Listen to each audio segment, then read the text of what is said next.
కంచిపట్టు చీరల సామ్రాజ్యం, తెలుగు ప్రజల షాపింగ్ ప్రపంచం వారాహి సిల్క్స్. కూకట్పల్లిలో ఏప్రిల్ 4న గొప్ప ప్రారంభం. Hello sir. హాయ్ హేమ.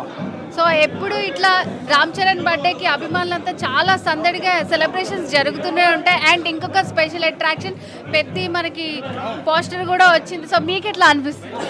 అందరూ ఎగ్జైటింగ్గా ఉన్నారండి పెద్ద ప్రాజెక్ట్ కోసం. అంటే ఆ లుక్ కానీ మామూలుగా ఆఫ్లైన్ లుక్స్లో రామ్ చరణ్ గారిని బీట్ చేసే వాళ్ళు ఎవరు ఉండరు. ఇక సినిమాలో కూడా మీరు ఆ లుక్ చూస్తుంటే ఇంకా వేరే లెవెల్లో ఉందన్నమాట. అందరూ కూడా ఆ సినిమా కోసం వెయిట్ చేస్తున్నారు. ఆ సినిమానే కాదు, నెక్స్ట్ లైనప్ కూడా రామ్ చరణ్ గారిది వరుసగా వేరే లెవెల్లో ఉండబోతుంది.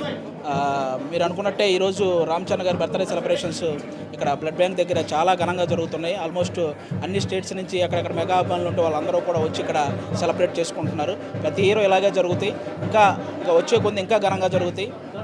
సో ఇట్లా స్వతహాగా వీళ్ళందరూ వచ్చి బర్త్డే రోజు ఇట్లా రక్తదానం చేయటం అసలు మీకు ఎట్లా అనిపిస్తుంది? బయట మనకి కొన్నిసార్లు చూస్తే అసలు ఎలాంటివి కూడా దొరకవు, ఇక్కడ స్వతహాగా ఇంతమంది వచ్చి చేస్తున్నారు. సో మీకు ఎట్లా అనిపిస్తుంది? చిరంజీవి గారికి, పవన్ కళ్యాణ్ గారికి, రామ్ చరణ్ గారికి ఒక 90 ఏళ్ళు వయసు వచ్చాక కూడా వాళ్ళు బయటకు వస్తే జనాలు ఇలాగే వస్తారు, ఇలాగే అరుస్తారు. ఎందుకంటే ఆ నిజాయితీకి వచ్చిన క్రేజ్ అండి, అది ఎప్పటికీ పోదు. సో ఫైనల్గా సుమన్ టీవీ తరపున రామ్ చరణ్ గారికి మీరు ఏం చెప్పాలి? Many more happy returns of the day అండి. మీ నెక్స్ట్ వచ్చే ప్రతి సినిమా కూడా బ్లాక్ బాస్టర్ అవ్వాలి. చిరంజీవి గారి ఫ్యాన్స్గా, పవన్ కళ్యాణ్ గారి ఫ్యాన్స్గా మీ ఎదుగుదలను ఎక్కువ కోరుకునే వాళ్ళలో చాలా మంది ఉన్నారు. కాబట్టి మీరు ఆ గ్లోబల్ స్థాయిలోనే ఎప్పటికీ ఉండాలని మనస్ఫూర్తిగా కోరుకుంటున్నాం. Thank you. Okay, thank you sir. Suman టీవీలో మీ పర్సనల్ అండ్ బిజినెస్ ప్రమోషన్స్ కోసం కింది నెంబర్కి కాంటాక్ట్ చేయండి.